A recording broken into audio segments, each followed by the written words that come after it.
And welcome back. Here we are with our first video of the 2025 season. Welcome to the new year. I hope you have a happy and prosperous year. I know the year has begun with some tragedy. Certainly, my condolences to all those that have lost their lives in that horrible terrorist attack in New Orleans. Our thoughts and prayers are with you.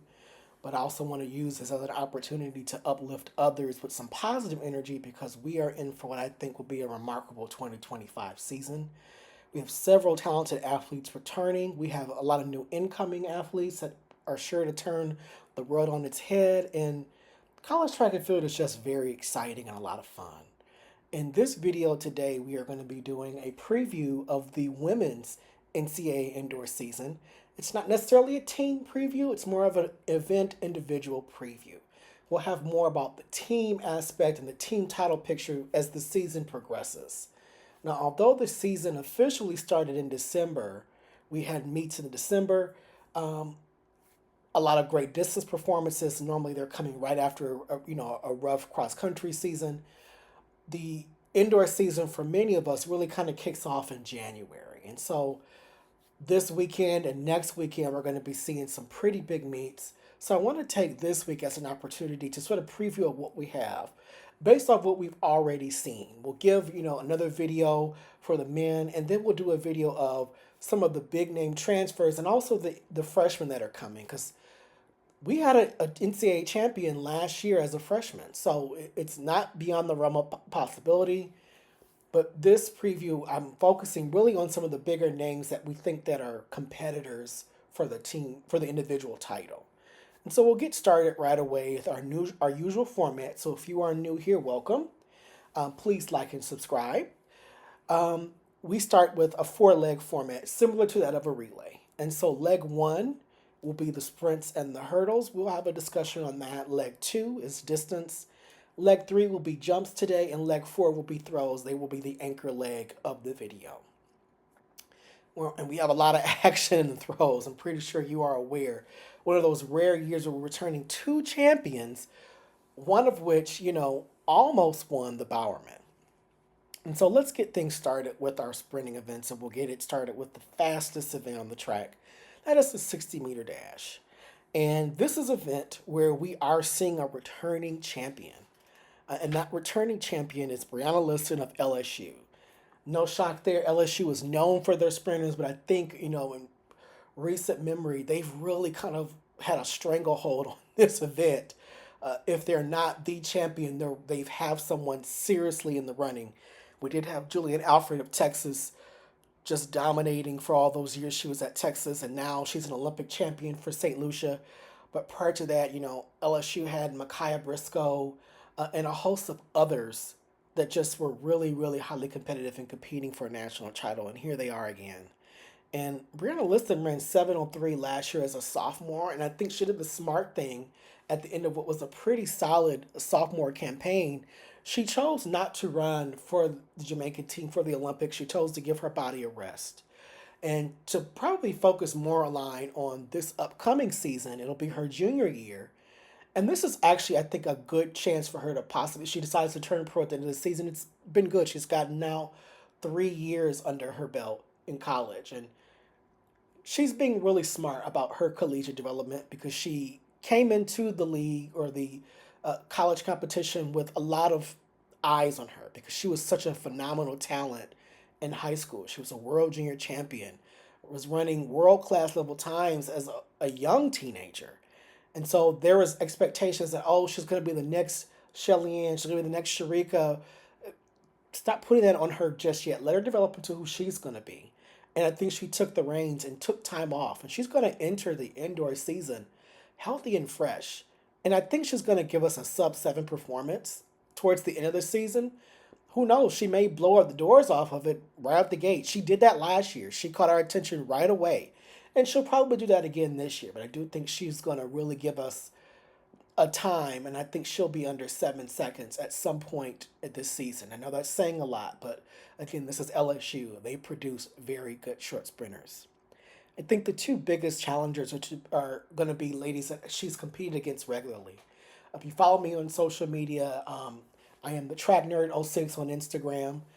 I posted a video in the shorts section where I had a video of Brianna versus Kayla Jackson of Georgia, who I think is going to be one of her prime competitors. I said this is the primary race for next year, and it will be because she's going to be facing Kayla Jackson quite often. I mean, she's in the same conference, LSU and Georgia, so at minimum she's going to see her twice. But we already know that they're probably going to run into each other at either the Tyson Invitational or the Razorback Invitational. So they're probably going to be competing three times. In just the 60 alone, we may see them compete in the 200. But these two athletes are very strong 60-meter runners. Brianna Liston was a great 200-meter runner in high school. She's not really been at the same level, I don't think, personally, that she was in high school in the 200 as she has currently been in the 100. I think she's really become more of a 100-meter sprinter.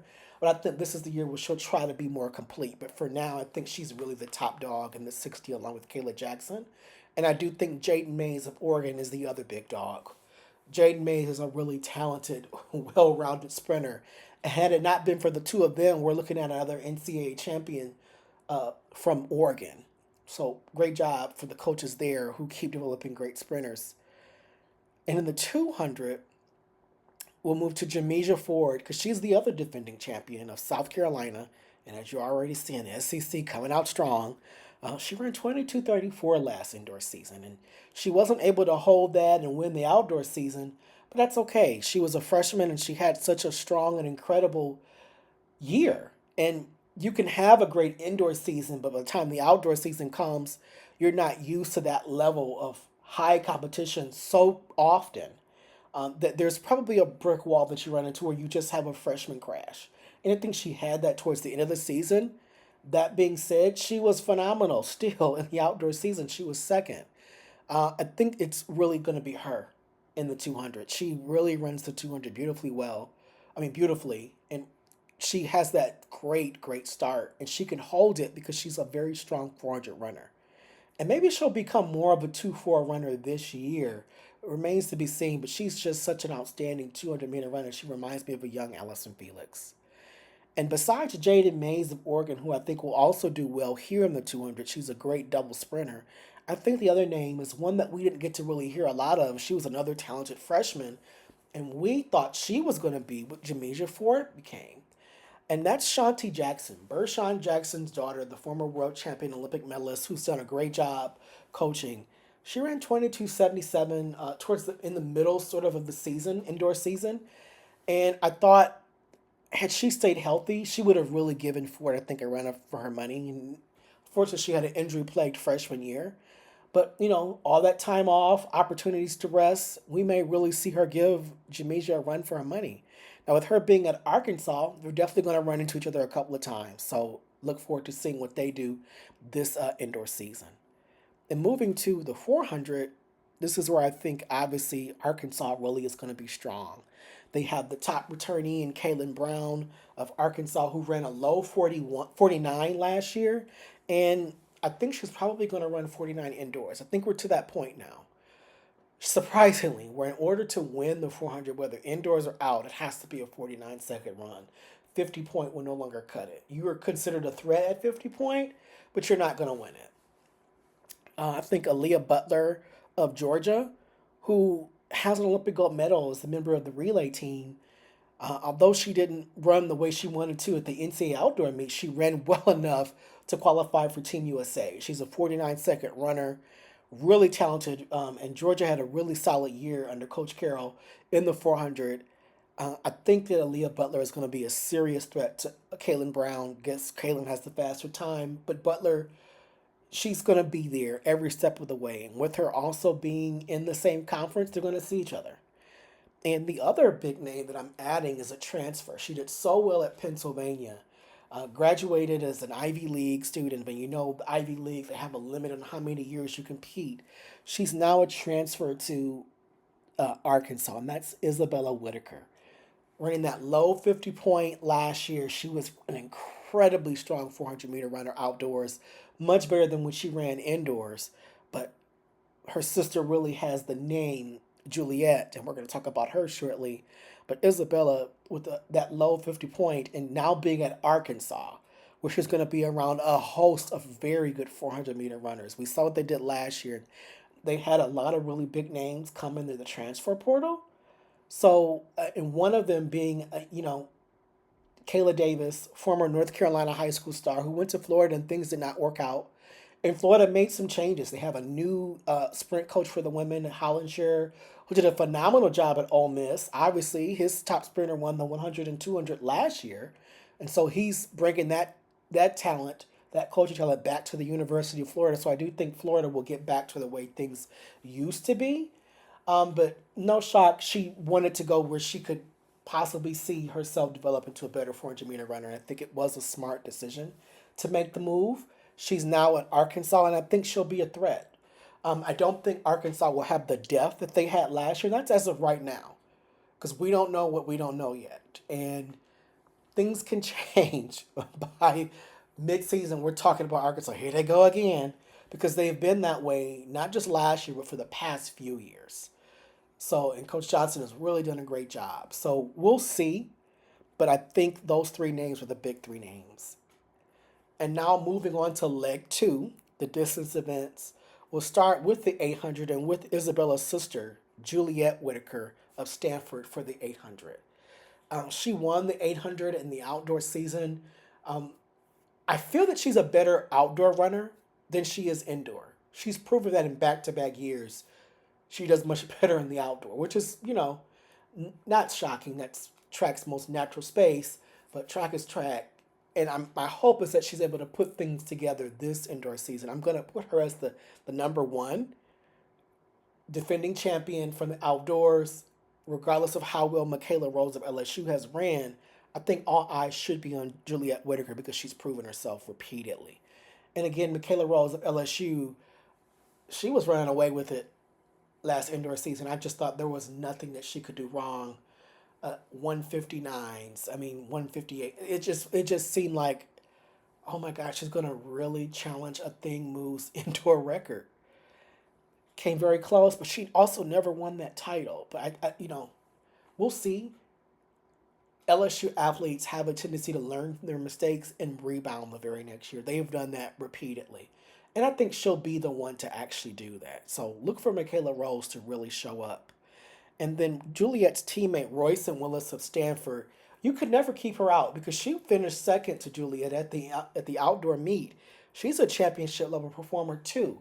So Stanford really has a 1-2 punch in the 800, and they're being coached by Coach Clark, a legendary coach in American history. So great coaching, a great program. They're at Stanford. They're going to be competing against some of the best often.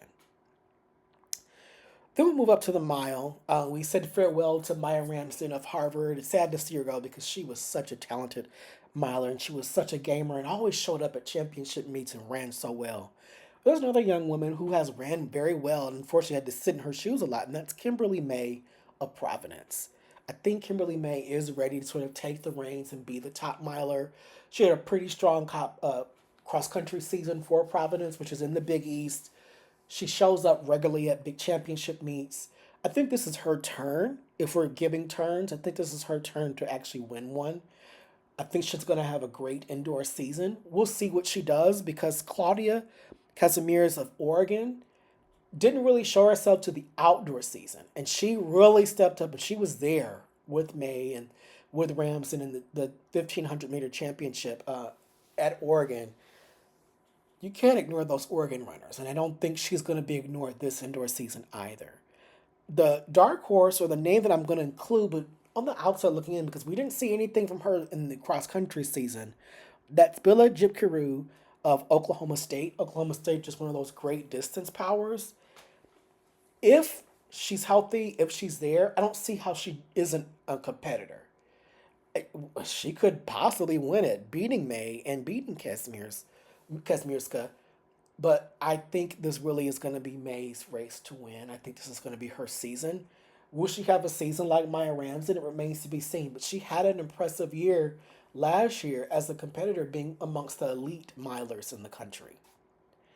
In the 3K and the 5K, we're going to be using a lot of the same names. In the 3K, I'm looking at Doris Lemingol of Alabama, Chip Carew of Oklahoma State, and Hilda Olamomoy of Florida. Those are some of the best times athletes who are returning. And Olamomwe was at Alabama last year. She's now at Florida. She had a really solid cross country season. Her and Lemongo went back and forth. She would beat her in a regional or a conference meet, and Lemongo would win the national or regular meet. They're gonna do that. So I'm not gonna say who's gonna win what because I thought that this cross country season, I really thought Olamomwe was gonna be the one. She's just gonna power her way through it, and she was shocked at the national meet with Doris Lemongo. And Bila Jakiru, we'll see if she's healthy enough to run both. We'll see. But I really do think the 3K will be between Lemongo and Olamomwe, as well as in the 5K. But I think another big name that we can't ignore in the 5K is Margot Appleton of Virginia. Virginia is a very strong distance program. They have developed well over the years. They have been consistently producing All Americans, and we put an S on All American because they've had plenty. And she'll be another one. I'm not putting her here just as a added name. I think she's a legit challenger to both. She can show up and show out if she wants to. She really has the talent to compete with Lemon Gold and with Olamomoy. And I know we look at Lemon Gold and Olamomoy in a certain way because they're often so far ahead of their competitors. But Appleton has proven to be able to close that gap, specifically with on the long track. Our next event we'll talk about is the hurdles. And we'll look at what I think is really kind of a depleted event, if we can say. Um, there's so many athletes from the hurdles that have graduated and moved on. It was a senior heavy field. And some of that is because there were athletes who had a fifth or sixth year because of the COVID situation. And some of that was because some of the freshmen seemed to kind of struggle. But I think we're up for some new names. But we'll focus on are the really strong returnees and someone who has a fifth year, Asia Lawrenson of Michigan, uh, Michaela DeMelo of Washington State, and Jalasia Smith of USC. I think of all the events that I've just gone over, any running event, that's probably the most wide open event. I really, really do think that although Asia Lawrenson is one of the top returnees, there's a great chance we'll be shocked at who's winning the 60-meter hurdles. I don't think we're going to get similar times to that we got last year. Last year we had a bevy of sub 8 runners. There aren't that many returning that are sub 8. So, excuse me, sub 7-9. There aren't that many returning who are sub 7-9. In fact, I don't think anyone is returning who's ran sub 7-9. So the winner likely will be running 7-9. So we'll see. I think that Asia Lawrenson will be there. Michaela DeMello of Washington State will be there, and Jalasia Smith at USC. Granted, there's been a change in hurdle coaches. The great Joanna Hayes is now back at her alma mater of UCLA, no longer at USC. But USC has been known to attract really good coaches, and I think the coaching staff at USC, since they were not only able to keep her, but a host of other All American hurdlers, I think we're looking at a really strong season from Jalasia Smith. And now we're going to move to the jumps, our third leg. We're looking at the first event is the high jump. And we normally would say this is wide open because the defending champion has moved on. But like the distance events, there's a lot of talent coming back. And there's the outdoor champion, Elena Kulichenko of Georgia. And although Petros moved on and he's now at Illinois, and we'll talk about his great coaching in a minute, Elena has really continued to be a very solid high jumper for Georgia. And I think that, now that Lamar Disson is gone, she could possibly put it together and claim that event indoors as well. But she's going to have a tough time against fellow record holder Rachel Glenn of Arkansas and Timmy Tope Adeshina of Texas Tech. Timmy Tope really held things down, and she came out of nowhere. We saw her jumping marks we hadn't seen anyone jumping in a long time. And I thought she was going to win the indoor title till Lamar Diston just, the constant champion that she's been, stepped in and said, no, I'm still number one here. And she cemented herself as that. But these three are 6'3", 6'4" jumpers and up. I think we're in for a new NCAA record. We've had that streak going for years where we've seen old records just break and a lot of the new records getting smashed to smithereens. I think that's going to happen. This is going to be a really great high jump competition. I think it's also going to be very difficult for any athlete to make the All American podium first team if they're not a 6 foot jumper or better. The competition is now that tough. 5'11" and 5'10" no longer cut it. You have to be at 6 feet or higher. And the next event we'll look at is the pole vault, where we do have a returning champion. We have two. Hannah Mole of Washington, who is the indoor champion of last year. She was a superstar freshman. And then you have Chloe Timberg of Rutgers, who was the outdoor champion, who's just that strong, ripped woman. And now they're in the same conference because Washington is in the Big Ten. Isn't that something? Big Ten is the big old 10, all those schools. Hannah Mole, I think, is one of those freshmen, similar to Jamesia Forrest, that seemed to just run out of gas. The season was so very long and just got tired at the end. And Hannah Mole wasn't too far off of Chloe Timberg, but Timberg had an incredible outdoor season. And I think it's going to be interesting to see who wins. I'm not going to predict here and now. I'm curious to see how the season folds out because we're going to see them compete against each other more than once. And another big name, I think that's on the outside looking in, is Sydney Horn of High Point. I just knew she was going to transfer because I'm like, she's at a smaller university, and so many schools right now who are competing for team titles are actively seeking pole vaulters as a vital set of points to get. But she's sticking around a High Point. Good for her, and it's great coaching there. So why would she leave it? But I do think she's on the outside looking in.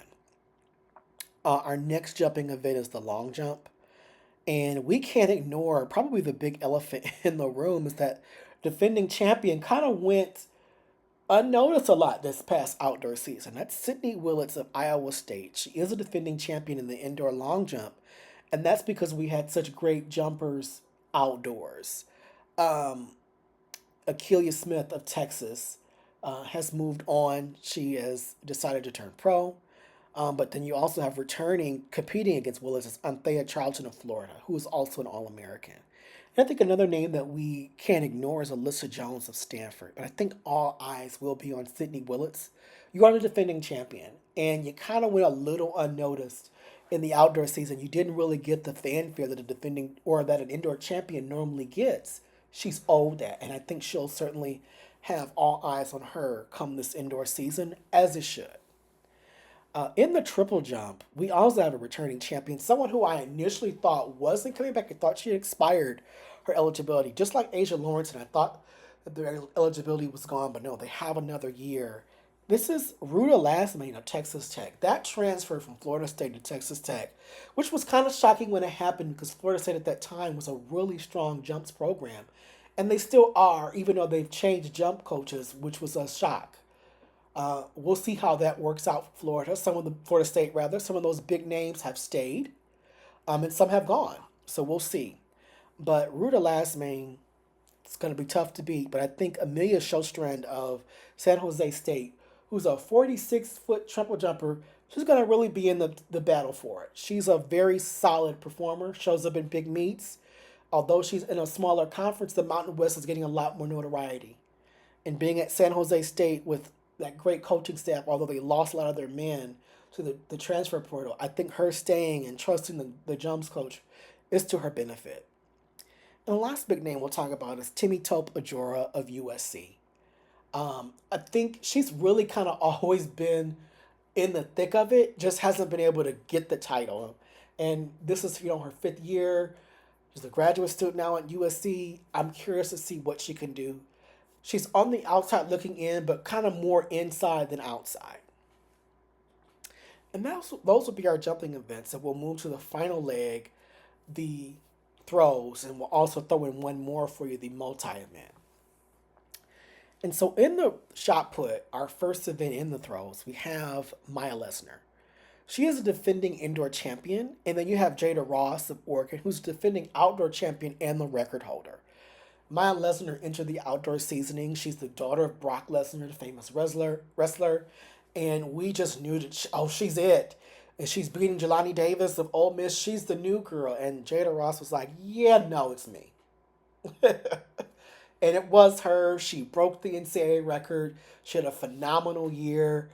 She almost won the Bowerman. That was a great Bowerman competition. Can't deny that. That was all three of those ladies were very talented. But, Jada Ross, I'm going to lean as probably the favorite. And that's not to disrespect Maya Lesnar because she is a defending indoor champion. But what Jada Ross did last outdoor season was simply remarkable. And I think on the outside looking in, but similar to Timmy Tope, she's more inside than out. Alita Vandalen of Florida. She's really been strong for the Florida Gators, been a huge linchpin in points, kept them in major competitions because, points are at a premium when you're at the conference championship or the national. And she seems to always find a way to score near the top.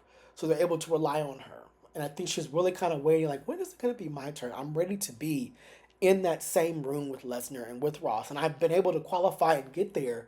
It's just my marks aren't hitting like theirs. I think this is the year where she kind of gains a little closer to them. Then we have the weight throw, and this is one that's a little bit of a question for me. Shelby Frank, who was of Minnesota, who is not now, on the internet it shows her she's transferred to Texas Tech, which was really interesting because it really gives them a team title threat. And they're looking like a very strong team on the women's side. They've been strong on the men's side. And when we talk about transfers, you'll know why. They really have it. Um, until then, we're kind of looking at Shelby Frank to see where she lands. I'm hoping that she's at Texas Tech. Curious to see what she does. She is the top returning in the weight throw, and we are looking for a new leader in this event. Jelani Davis is gone. There's also Gudrun Haugum's daughter of VCU and Giovanna Meeks of Vanderbilt. And Vanderbilt has been consistently strong, recently with great throwers. And so curious to see who gets the crown in this because it could end up being none of these ladies. It could end up being someone new. But I don't think we can have a preview and not mention those three since they're the three strongest returnees. And then we'll end with our final event being the pentathlon. And three names that I have mentioned here last year, these are the same three names this year. We have the defending champion Jaden O'Brien of Notre Dame. We have Christine Blazovica, who is now at Illinois. She transferred from Texas. She is now being coached by Petros. And we know what he can do with field event athletes, specifically multi-events. I think she takes a huge leap, and I think she is a direct threat to Jaden O'Brien. She's the defending champion, but you cannot ignore Blazovica. She's under to me what is going to be much better coaching for a multi-event athlete. This is not to take anything away from the staff that's at Texas. They're clearly phenomenal at coaching jumpers, but I think multi-event athletes is really something that Petros is strong at. And then a name that you can't ignore, Pippi Lotta Enoch of Oklahoma. She did not have the season I think we thought she would last outdoor season. I think maybe this indoor season she brings things back in house and she focuses on getting another national title. Perhaps she fell under the pressure of trying to get ready for the Olympics, but I think that she'll have a much stronger campaign this year. But I think it's going to be difficult beating Jaden O'Brien. She's been at the top multiple times. Let's remember that. She's been at the top multiple times. Blazovica and Enoch are still considered competitors to her. We can't ignore O'Brien, specifically because we kind of ignored her last indoor season until the championship meet. We're like, oh yeah, you are defending champion. Let's remember who she is and that she shows up at all the big time meets. And that is our preview for the women. And I think this will be a great season, as I said at the beginning of this video. I think we are really in for a treat. I think that the women this year are going to be setting multiple records. The events that I think are under record watch are the 60. I'm calling it. I think Julian Alfred's record could be challenged. I think the 400 is in danger. I would keep my eye on the 800. The 5,000 has already been broken. Go Doris, women go. So we could see her break it again.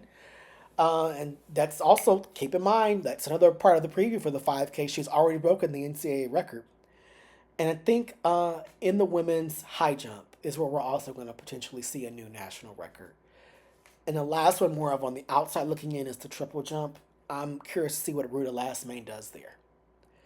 And so Thank you again. Please like, subscribe, share, comment. Curious to hear what you all think about this preview. And we'll see you next time. Literally tomorrow, we'll be doing a men's preview. And then we'll have another video where we look at our freshmen and our transfers and what to expect from them. Because we had really strong freshmen last year. Are we going to have the same situation this year, or is it going to be better? Thank you again for all your support. Look forward to checking with you again.